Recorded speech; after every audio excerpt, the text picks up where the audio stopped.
Hello everyone, कैसे हो आप सभी। मेरा नाम है आकांक्ष आत्रे, आप जानती हो। और आज हम अपनी इस वीडियो में आपका क्लास 10th का चैप्टर नंबर 3 हिस्ट्री का, जो कि नेशनलिज्म इन इंडिया है, उसको फर्दर प्रोसीड करेंगे। इससे पहले भी हमने इसके चैप्टर पर आपके बहुत सारी वीडियोस बनाई हुई है। उन सभी वीडियोज़ का लिंक आपको इस वीडियो के डिस्क्रिप्शन बॉक्स में मैंने दे दिया है। कुछ भी अगर डाउट हो आपको प्रीवियस वीडियो से रिलेटेड या कुछ पूछना हो तो आप कमेंट बॉक्स में पूछ सकते हो। तो चलिए, आज हमारा इंपॉर्टेंट टॉपिक होने वाला है टुवर्ड सिविल डिसोबीडियंस मूवमेंट। काफ़ी इंपॉर्टेंट टॉपिक है, तो आप तैयार हो जाइए। तो चलिए अब देखते हैं अपना टॉपिक।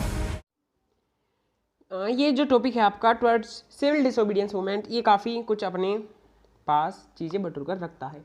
मेरा मतलब है कि इसमें आप साइमन कमीशन भी पढ़ोगे। सबसे पहले साइमन कमीशन से पहले आप स्वराज पार्टी पढ़ोगे, जो कि आपके थंबनेल पर टॉपिक आपने देखा, और उसके बाद फिर आप साइमन कमीशन के बारे में पढ़ोगे। काफ़ी तीनों ही इंपॉर्टेंट अपने आप में टॉपिक्स हैं। और उसके बाद हम आखिरी पर आएंगे पूर्ण स्वराज।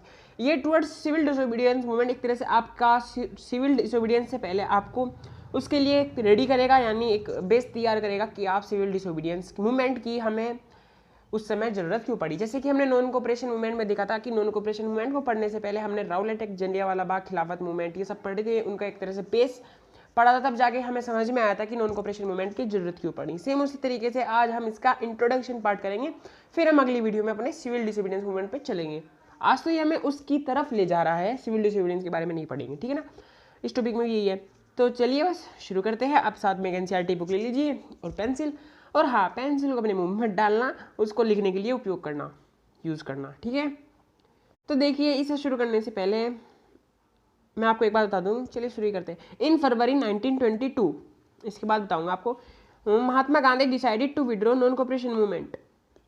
फरवरी 1922 में, ये डेट याद रखेंगे, इंपॉर्टेंट डेट है ना, इसको नोट कर लीजिए। फरवरी 1922, 1922 की फरवरी में हमें गांधी जी ने नॉन कोऑपरेशन मूवमेंट अपना कॉल ऑफ कर लिया था, यानी इसको वापस ले लिया था। और आप सभी जानती हो इस मूवमेंट को वापस लेने के पीछे वजह क्या थी, जानती हो आप सभी। क्यों?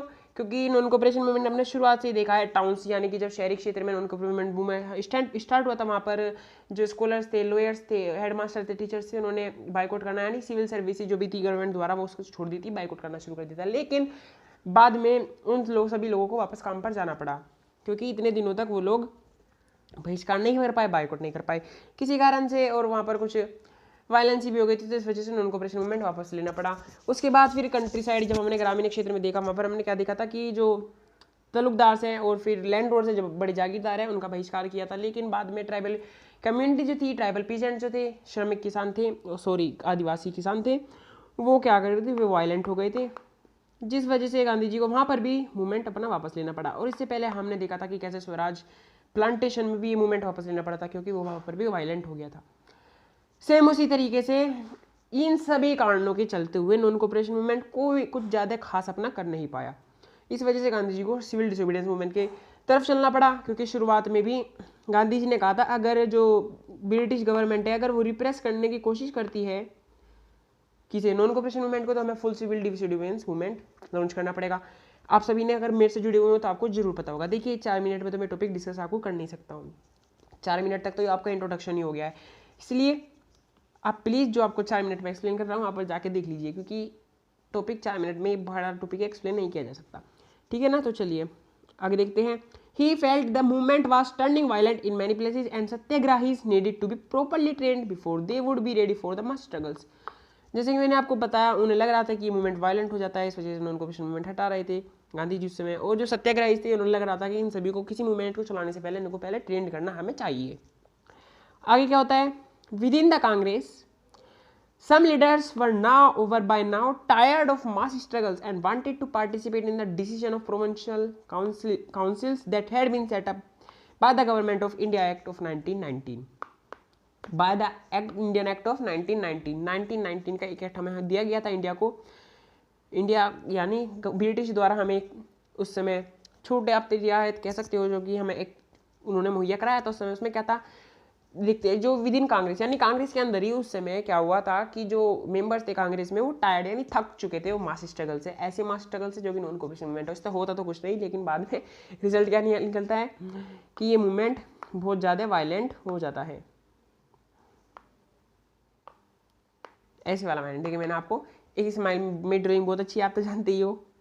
तो ये मूवमेंट वायलेंट हो जाता था। उसके बाद इन्होंने क्या किया, इन्होंने कहा कि अब मूवमेंट को छोड़ते हैं और अपना पार्टिसिपेट करते हैं इन द इलेक्शन। उस समय हमें इलेक्शन में इंडिया एक्ट ऑफ 1919 के मुताबिक हमें इलेक्शन में उस समय थोड़ी बहुत छूट थी, यानी हम काउंसिल इलेक्शन लड़ सकते थे उस समय और उनमें एंट्री पा सकती थी। तो यही कांग्रेस जो मेंबर्स थे उन्होंने डिसाइड किया कि अब हम इलेक्शन लड़ेंगे और प्रोविंशियल काउंसिल्स में जाने की एक तरह से कोशिश करेंगे, यानी उसमें अंदर जाने की कोशिश करेंगे। किस एक्ट के मुताबिक, यानी उन्हें छूट मिली हुई थी इंडियन एक्ट ऑफ 1919 के मुताबिक। ठीक है, यहाँ तक समझे आप।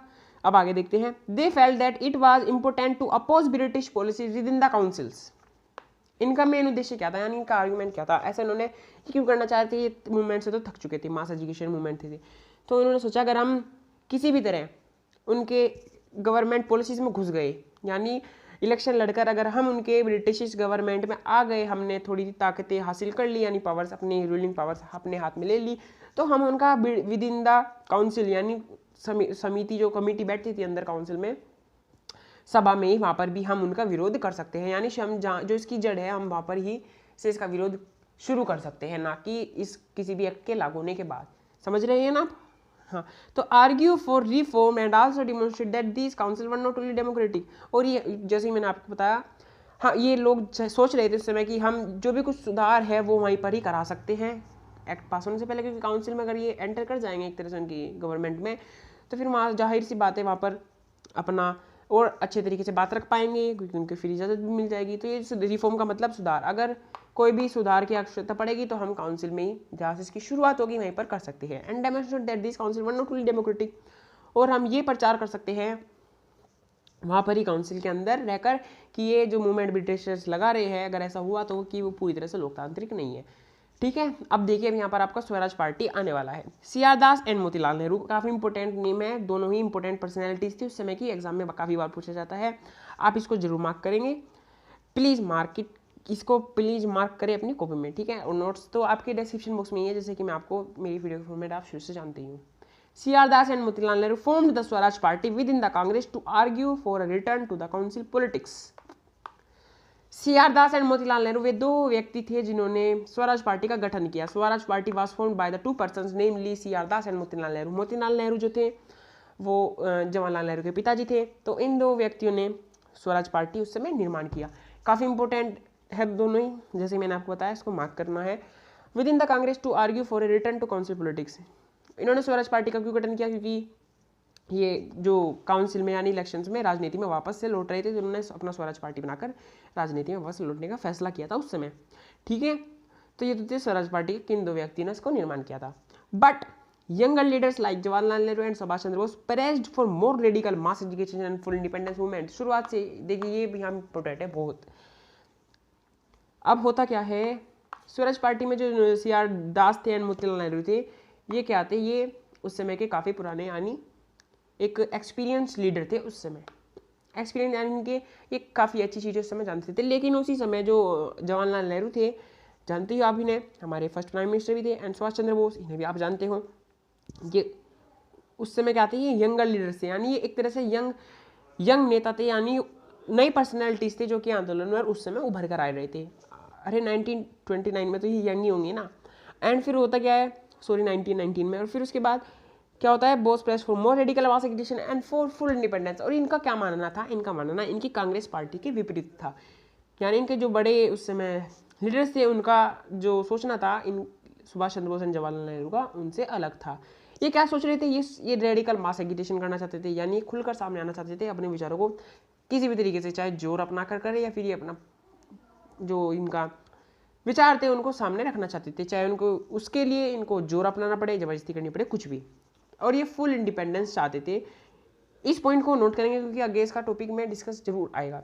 फुल इंडिपेंडेंस समझना है, इसको इंपॉर्टेंट है बहुत। ठीक है, अब आगे क्या होता है, यहाँ तक समझ गए ना आप। अब आगे क्या होता है, in such a situation of internal debate and dissension two factors again shaped Indian political towards the late 1920s। अब हमने स्वराज पार्टी के बारे में पढ़ लिया है। C.R. Das and Motilal Nehru को उसको बनाया था, वे राजनीति में वापस लौट रहे थे, एक तरह से उनको जो काउंसिल थी ब्रिटिश काउंसिल उसमें एंटर करना था, ये चीज़ समझे। अब आगे क्या होता है, अब आगे है कि in such situation of internal debate and dissension two factors. अब कांग्रेस के अंदर एक तरह से आंतरिक मतभेद चल रहा था दो फैक्टर्स को लेकर उस समय। वे दो फैक्टर कौन से थे? सबसे पहला था वे दो फैक्टर्स, उन दो फैक्टर्स ने हमारी जो इंडियन पॉलिटिक्स थी, इंडियन राजनीति थी, उसमें शेप किया, यानी उसका निर्माण किया 1920s में, उसके लेट में। ठीक है, वे दो फैक्टर्स कौन थे जिन्होंने हमारी इंडियन पॉलिटिक्स 1920s के अंत में शेप किया? सबसे पहला इंपॉर्टेंट फैक्टर जो था, the first was the effect of world wide economic depression, यानी इन्होंने हमारी एक तरह से जो इंडियन पॉलिटिक्स उस समय उसको शेप दी। किन दो फैक्टरों में से? पहला फैक्टर था effect of world wide economic depression. इसको चलिए समझते हैं। इकोनॉमिक वर्ल्ड वाइड डिप्रेशन का क्या मतलब है? वर्ल्ड वाइड इकोनॉमिक डिप्रेशन, इसका क्या मतलब है? इसका मतलब है कि उस समय 1920s के पीरियड के दौरान दुनिया भर में एक तरह से आर्थिक स्थिति जो थी, यानी आर्थिक व्यवस्था जो थी अलग अलग देशों की, वो चौपट हुई पड़ी थी, यानी उसके हालात गंभीर स्थिति में थी, यानी उनकी अर्थव्यवस्थाएं आईसीयू में थी उस समय 1920s में, जिस वजह से हर एक देश को इकोनॉमिक डिप्रेशन, तनाव, एक तरह से मुसीबत झेलनी पड़ रही थी वर्ल्ड वाइड। आगे क्या होता है? Agriculture prices began to fall from 1926 and collapse after 1930। इसके कारण अब क्योंकि इंडिया उस समय पर एग्रीकल्चर बेस्ड कंट्री था, यानी 70-80% हम एग्रीकल्चर पर बेस्ड थे। अब होता क्या है, अगर हर जगह आर्थिक मंदी चल रही है तो जो किसान लोग थे वो अपना जो फसल उगाते थे, फूड ग्रेन्स उगाते थे, उसको मार्केट में बेचने जाते थे, उनको प्राइस अपना पूरी तरह से नहीं मिल पाता था, जिसकी वजह से उन्हें घाटा झेलना पड़ता था। तो एक तरह से जो किसानों की दुर्दशा उस समय हो रही थी, यानी उनकी स्थिति अच्छी नहीं थी, जैसे कि मैंने बताया, वो आईसीयू में पड़ी हुई थी, उनके जो सिचुएशंस थी। सेम उस तरीके से अब होता क्या है, 1926 से 1930 के इस पीरियड के दौरान जो एग्रीकल्चर प्राइसेस थे वो एक तरह से ख़त्म हो चुके थे, यानी बर्बाद हो चुके थे, टूट चुके थे इस 4 साल के दौरान, जिस वजह से जो पीजेंट्स थे वो गुस्सा उनको मतलब अब गुस्सा तो आई गई, तो उन्होंने क्या किया, उन्होंने ब्रिटिश के खिलाफ अगेंस्ट विद्रोह अपना दिखाना शुरू कर दिया। जैसे कि हम आगे देखते हैं, as the demand for agriculture goods fell and exports decline. जैसे कि मैंने आपको बताया, जब एग्रीकल्चर की जो डिमांड्स थी वो गिरने लगी और एक्सपोर्ट डिक्लाइन, और जो निर्यात आयात था वो आयात अब होने ही नहीं रहा, बंद हो गया आयात होना। अब होता क्या है, जो पीजेंट्स थे वो found it difficult to sell their harvest, वो अपनी जो खेती उन्होंने यानी क्रॉप उगाई थी उसको बेचने में वो उनको दिक्कतें झेलनी पड़ रही थी, एंड पे देयर रिवेन्यू, और जिनको रिवेन्यू मिलती थी, प्राइस मिलता था, उसको तो मिलता नहीं था, जैसा भी मिलता था उसको कम ही मिलता था, बस परेशान में रहते थे। By 1930s the countryside was in turmoil. इसके कारण 1930 में, हाँ बाय 1930 यानी 1930 के आसपास जो पीजेंट्स थे कंट्री साइड यानी ग्रामीण क्षेत्र में किसान लोग थे, वो टर्मोइल, यानी टर्मोइल का मतलब अशांति, उनके अशांति का मनोभाव, अशांति उनके मन में आ गई, यानी अब वो अपने पर उनका काबू नहीं रहा, काबू नहीं रहते तो आप सभी जानते ही होता क्या है। अब आगे क्या होता है, अगेंस्ट अब हम साइमन कमीशन, सॉरी हमने स्वराज पार्टी पढ़ लिया, अब हम साइमन कमीशन में एंटर करने वाले हैं। ये दो चीज़ें समझ में आई आपके, पहला इलेक्शन काउंसिल्स, दूसरा कि पीजेंट्स लोगों को काफ़ी दिक्कतें झेलनी पड़ रही थी। इन दो पैरा में ये कंक्लूडिंग चीज़ें थी। अब तीसरे पैरा में एंटर कर रहे हैं, समझते चलना है, ठीक है ना। वीडियो की लेंथ थोड़ी बड़ी हो जाएगी, मैं जानता हूँ, बस आपको समझना है। अब आगे होता क्या कि against this background the new Tory government, हाँ टोरी गवर्नमेंट, ये नाम तो आपके हाथ ही रहना चाहिए, Tory government in Britain constituted a statutory commission under sir John Simon. अब होता क्या है, अगेंस्ट दीज बैकग्राउंड्स, यानी जो हालात उस समय बने हुए थे, क्या नाम, वर्ल्ड वाइड इकोनॉमिक डिप्रेशन, और जो हमारे यहाँ पर पीजेंट्स थे उनका गुस्से में थे वे लोग, उसके चलते हुए टोरी गवर्नमेंट ने क्या किया इन ब्रिटेन, ब्रिटेन में उस समय एक नई गवर्नमेंट बनी थी, टोरी गवर्नमेंट, अच्छा नाम है, मुझे तो बड़ा ही खूबसूरत नाम लगता है, टोरी गवर्नमेंट। अब आगे होता क्या है कि वो क्या करते हैं, वो एक सर जॉन साइमन के अंडर में एक कमीशन निर्माण करते हैं, सेटअप इन रेस्पॉन्स, कौन सा कमीशन, साइमन कमीशन। अब होता क्या है कि set up in response to the nationalist movement the commission was to look into the functioning of the constitutional system in India and suggest changes. अब इसका क्या मतलब है, देखिए साइमन कमीशन पर हम आने वाले हैं। जो टोरी गवर्नमेंट में ब्रिटेन ने, जो भी यहाँ पर हमारे यहाँ पर हालात बने हुए थे इंडिया में, उसने क्या किया, उसके चलते हुए उन्होंने एक साइमन कमीशन का सेटअप किया, नेशनलिस्ट मूवमेंट जो कि इंडिया में हो रहा था, राष्ट्रवादी आंदोलन, उसके चलते हुए the commission was to took into functioning of constitutional system in India. इस जो साइमन कमीशन का गठन किया गया था, इसे क्यों किया गया था, एक तरह से वो हमारी मदद करना चाहते थे उस समय की हमारे जो इंडिया में कॉन्स्टिट्यूशन सिस्टम को निर्माण करने में, यानी संवैधानिक एक तरह से व्यवस्था का निर्माण करने में। साइमन कमीशन के अंडर जो लोग आते थे, लीडर आते थे, वो एक तरह से टोरी गवर्नमेंट ने उनको हमारी मदद के लिए इंडिया भेजा, एंड सजेस्ट चेंजेस, जिससे कि वो हमें हमें बदलाव दे सके, हमें सुझाव दे सके कि हमें आगे अब अपनी व्यवस्था, संवैधानिक व्यवस्था कैसे निर्माण करना है। इसलिए सर जॉन साइमन के नेतृत्व में साइमन कमीशन का गठन किया गया। समझ में मुझे लगता है आपकी समझ में आ गया होगा। अगर नहीं भी आता है तो आप कमेंट बॉक्स में पूछना जरूर, काफ़ी इंपॉर्टेंट है। वीडियो को एक बार रिवाइंड कीजिए, यहीं पर रुकिए, वीडियो रिवाइंड कीजिए, समझ में आना चाहिए। अब प्रॉब्लम क्या थी साइमन कमीशन में कि वो हमारी एक तरह से संवैधानिक हमारी व्यवस्था को सुधारने में, बनाने में, निर्माण करने में मदद करने तो आ रहे थे, लेकिन the problem was that the commission did not have a single Indian member. मतलब तो आप समझ गए होंगे प्रॉब्लम क्या थी। प्रॉब्लम ये थी कि साइमन कमीशन में एक भी इंडियन मेंबर नहीं था, दे वर ब्रिटिश, सभी ब्रिटिश थे। अब हमारा ही संविधान निर्माण करने में आप चाहोगे कि आपके घर में आप टीवी इधर से इधर ले जाना चाह रहे हो तो आप किसी तीसरे व्यक्ति से पूछोगे क्या? नहीं पूछोगे ना। अब दिक्कत ये थी, हम अपना संविधान निर्माण करना चाहते थे यार, बताने कौन आ रहे थे? ब्रिटिश मेंबर्स, जिनमें एक भी इंडियन नहीं था। तो वो हमारे बारे में अच्छी तरह से जान पाएंगे या हम खुद? प्रॉब्लम थी ये। अब आगे उसके चलते, प्रॉब्लम के चलते होता क्या है, When the Simon Commission arrived in India 1928 में साइमन कमीशन इंडिया आया था।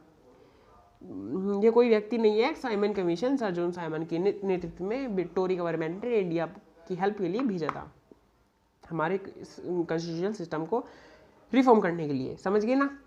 अब तो जब साइमन कमीशन 1928 में आया इंडिया में, ये कोई व्यक्ति नहीं है, साइमन कमीशन है, ये आप समझ गए होंगे। बस यही है जो भी है। It was greeted with the slogan go back Simon. इसका स्वागत कैसे किया गया कि गो बैक साइमन। होना ही था, जब ब्रिटिश नहीं है तो हम किसी तीसरे की दखलंदाजी मंजूर नहीं है, हम क्योंकि इंडियंस हैं, भारतीय हैं। तो इसको क्या किया, उन्होंने कहा कि गो बैक साइमन, जहाँ से आए वही भाग जाओ, यानी वापस लौट जाओ। सेम उस तरीके से इसका इस तरह स्वागत किया गया इंडिया में। All parties including the Congress and Muslim league.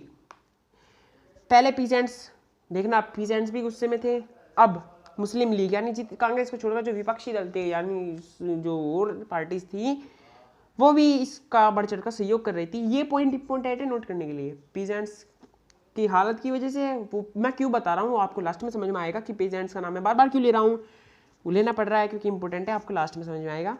और मुस्लिम लीग भी यहाँ पर नोट करना, अदर पार्टीज भी अब किसके हक में हो गई थी, कांग्रेस की, और पीजेंट्स भी उस समय गुस्साए हुए थे, तो इसलिए भी वो ब्रिटिश के खिलाफ खड़े थे शुरू से ही। ये पॉइंट नोट करना है। पार्टिसिपेटेड इन द डेमोन्स्ट्रेशन, उन्होंने क्या किया, उन्होंने जो गो बैक साइमन के खिलाफ प्रदर्शन हो रहे थे, डिमोन्स्ट्रेशन हो रहे थे, डिमोन्स्ट्रेशन मतलब प्रदर्शन, उन सभी में हिस्सा लेना शुरू कर दिया। In an effort to win them over the viceroy. आय हाय। अब देखना यहाँ पर जो लॉर्ड इरविन है वो कितने बढ़िया तुर्क का इक्का खेलते हैं, काफ़ी इंपॉर्टेंट है, बहुत इंपॉर्टेंट पैरा है। लॉर्ड इरविन साहब की चालाकी देखना यहाँ पर क्या होती है, ठीक है ना, कि in an effort to win them over.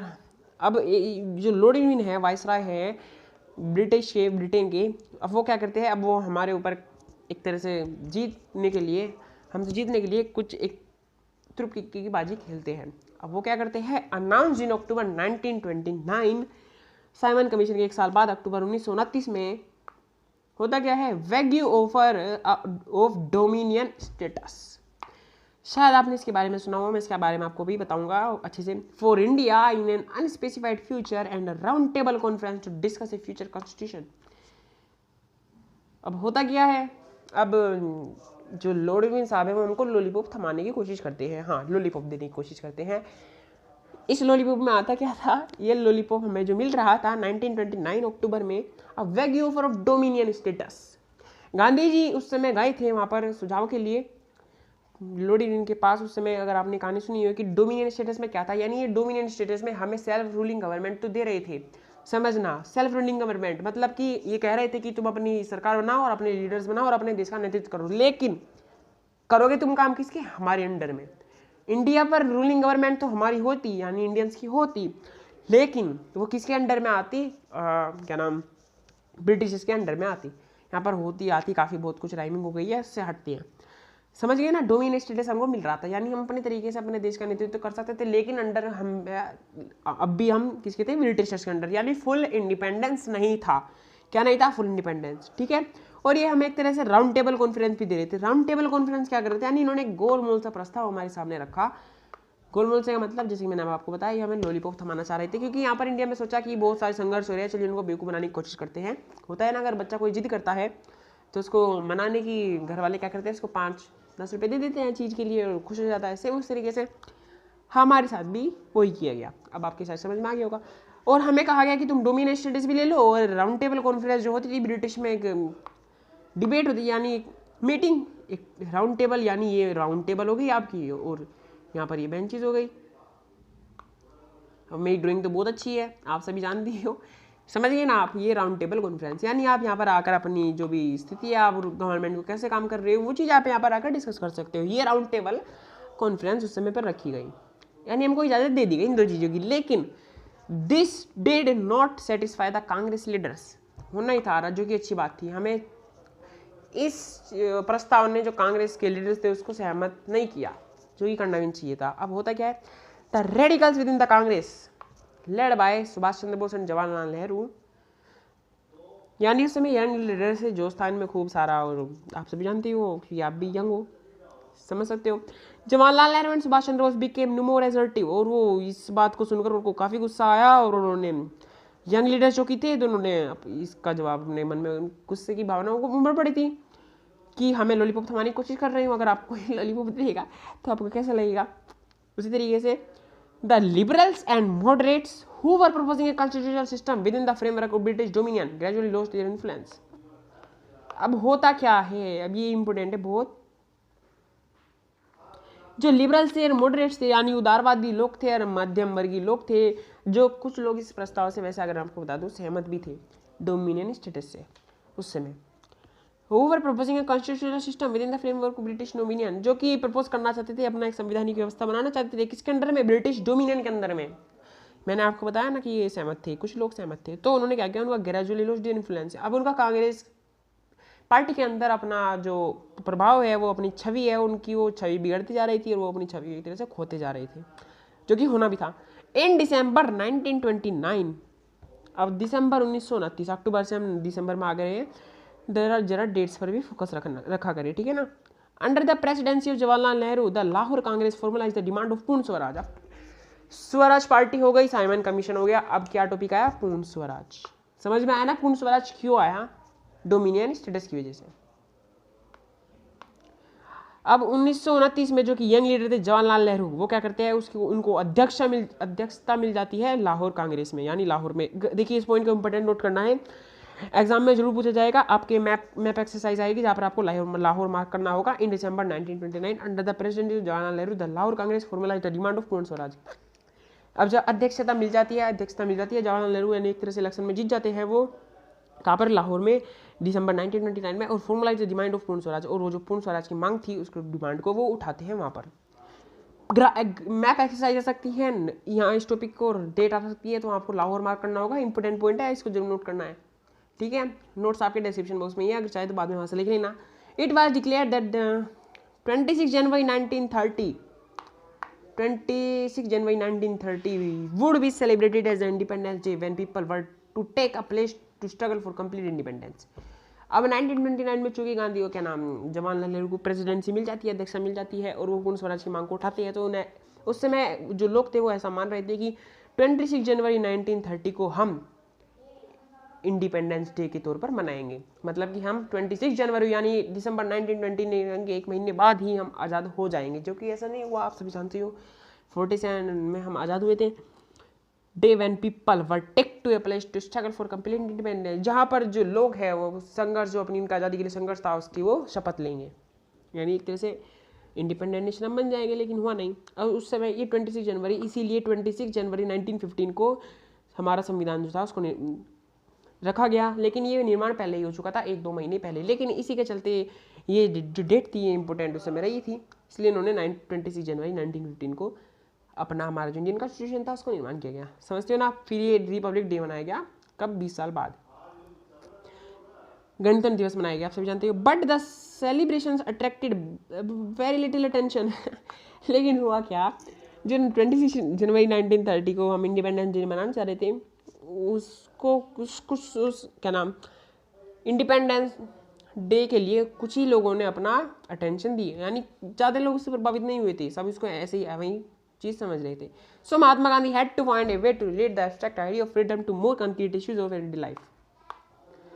तो गांधी जी ने यहाँ पर डिसाइड किया कि अब तो वह कुछ बड़ा करना पड़ेगा, नॉन कोऑपरेशन मूवमेंट से कुछ नहीं हुआ, और इन सभी चीज़ों से भी कुछ नहीं हो रहा था, तो इसलिए गांधी जी ने क्या किया कि अब extra idea of freedom to, अब एक नया आइडिया बनाना पड़ेगा आज़ादी के लिए, to more concrete issues of everyday life, ताकि वो एक ठोस कदम उठाए, इश्यूज उठाए जीवन अपने डेली जीवन के। तो अब गांधी जी अब ऐसा किस वजह से करेंगे, यानी अब हम चलेंगे अपने सिविल डिसोबीडियंस मूवमेंट की तरफ। अब क्योंकि पीजेंट्स भी ब्रिटिशर्स से गुस्सा है और जो अदर पार्टीज थी वो भी हमारे हक में खड़ी हुई है, हमारे हक में मतलब कांग्रेस के हक में, तो गांधी जी अब सबका समर्थन लेकर सिविल डिसोबीडियंस मूवमेंट्स के साथ चलेंगे और हम भी अपनी नेक्स्ट वीडियो में सिविल डिसोबीडियंस मूवमेंट पढ़ेंगे। तो आप आएंगे ना, यानी आप अब हम अगली वीडियो में सिविल डिसोबीडियंस मूवमेंट की ओर चलेंगे, यानी उसको पढ़ेंगे। ठीक है, आई होप आपको इस समझ में आएगा। बहुत बड़ी वीडियो हो गई और काफ़ी इंपॉर्टेंट टॉपिक था, मुझे इसको पूरा डिटेल में समझाना था। मैंने पूरा एफर्ट आपके लिए लगा दिया, बस आप इतना कीजिए 5 मिनट खुद से इसको रिवाइज कर लीजिए और कुछ भी डाउट हो तो डिस्क्रिप्शन में उसमें पूछना। तो चलिए मैं मिलता हूँ आपको नेक्स्ट वीडियो में, तब तक के लिए इसको रिवाइज करते रहिए। All the best.